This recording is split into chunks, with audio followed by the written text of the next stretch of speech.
It was once Kentucky's hottest issue. Now casino gambling is barely on the General Assembly's radar screen. But as WDRB's Lawrence Smith tells us, the issue has again resurfaced as a solution to the state's cash crisis. Casino gambling was thought to be dead for this session, but it may have a slight pulse after all. If we're talking about, raising money, this is an avenue that we must address.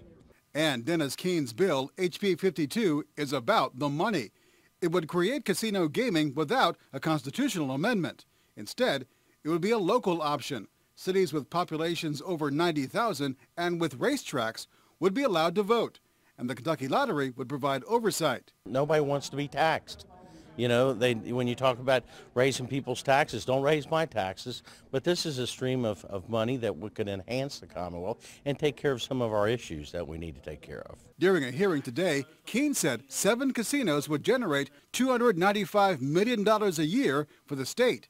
His bill earmarks funds for programs such as economic development, early childhood education, and to help rescue the $30 billion underfunded state pension program. Certainly the designated revenue source in House Bill 52 would be a significant positive for the retirement system.